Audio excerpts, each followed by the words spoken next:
Bloomberg Audio Studios. Podcasts, radio, news. Jan, great to have you back with us. There is a lot coming at investors. There is this laundry list. What's most important to you when you think about the investment environment and what shapes your strategy right now?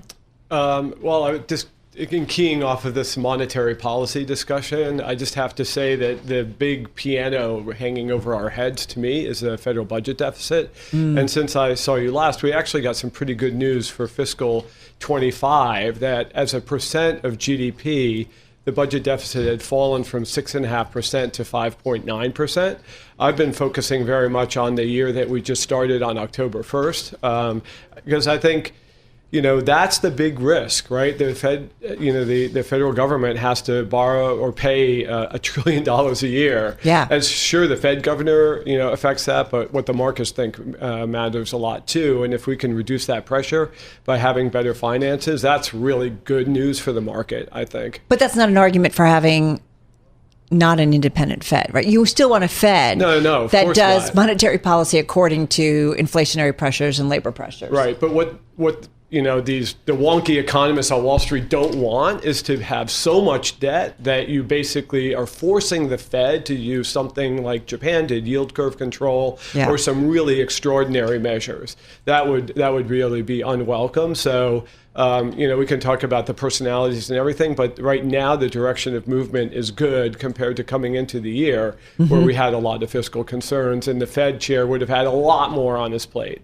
Jan, when you were on with us last, it was about a month ago, it was just before the government shutdown, and we asked you about whether or not a government shutdown actually matters to markets. Well, here we are, a month later, and it's amazing. It is amazing. I mean, it's the second longest shutdown in history. It's remarkable to see. You said it didn't matter, right? Do you stand by it? Yeah, I mean, I don't think there's any evidence that it has mattered. I think what's really worrisome, though, is the fact that But it's a dysfunctional government. You have a whole branch of the government that isn't working. That they don't care, right? Neither party really cares if something bad is happening, if they feel like the other party can get the blame.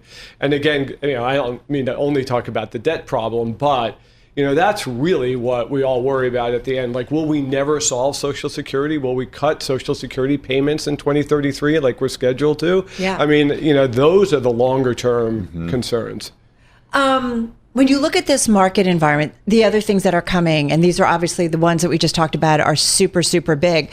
But I do think about our focus on, these Mag 7 earnings. We get a big drop this week, and we'll learn once again whether these AI investments are paying off. Last time around, we saw it with Meta and some of the other big hyperscalers that these investments seem to make sense at this point.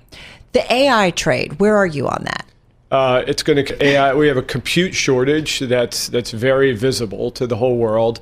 And what's really interesting, I did some research on this since we last talked, and OpenAI is really emerging as the giant in this area. So they have 800 million monthly active users. The next biggest, Gemini, has 450, but much more interesting. So your average website is now getting basically traffic coming from the AI chats somewhere between, let's call it 1% at the low end and 17% at the high end. Of the traffic that's going to your average website, like the Bloomberg website or the VanEck website. We're not average, just so you know. Sorry. I'm sorry. But go ahead. Sorry. I can't believe I said that. But of that traffic, OpenAI is generating over 90% of that traffic. They are completely dominating the other Mag 7 companies when it comes to that. Now, on the flip side, they are trying to build out a ton of this compute, and they don't have the money, right? All the other hyperscalers have a lot of revenue. Not public. Right, and the revenue is only 40 to 50 billion. So, and they want to spend hundreds of billions on compute. So that's the one thing that I look at as a potential weakness in this AI trade. But otherwise, we've got at least 2 calendar years of demand to deal with. So you're not seeing ghosts of the late 90s tech crash here?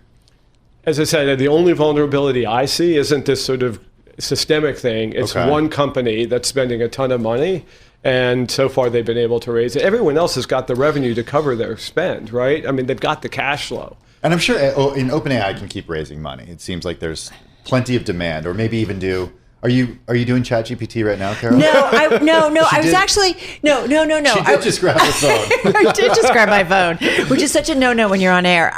Lisa Abramowitz, who we all she's incredible on surveillance on the TV side, and she said the Mag 7 stocks have accounted for almost half of the S&P 500's 15% gain this year. Microsoft, Alphabet, Amazon and Meta are expected to post a combined $360 billion in capex in their current fiscal years and nearly $420 billion next year. So what I'm just wondering is the market, we've talked about that we feel like in the earnings season, we're seeing breadth expand. But again, these companies are still so important, right, to the trade. Yeah, they're really, I mean, we want to ask ourselves, why do they have such a high percent of the S&P 500? And we have an answer, because they're profit dynamos. Not only is their revenue going up, but their employee bases are flat, if not shrinking. So rising revenue, flat costs, because one of the big beneficiaries, obviously, are software companies. We have 30 seconds on gold. This is where I want to go. You are going to go there. Yeah, is that where you were going to go? I was going to go Qualcomm. Okay, go ahead. So down 8% from its peak. Further to go? Yeah, 20% correction in the bull market would be my base case. That's your call, $3,500? Yeah. Yes. Okay. Still not a bad year, right? Great year. I think the question is, everyone's impatient. They're already looking at their phones and during interviews. The question is, how long does gold consolidate? Right? It was for the goodness of the show. A whole 12 months of consolidation would bore the market. So we may have one of those situations, but still, we like it long term, for the next decade. Always fun when you join us. Come back soon again. Okay. Jan VanEck, he is, of course, Chief Executive Officer of VanEck, joining us here in studio.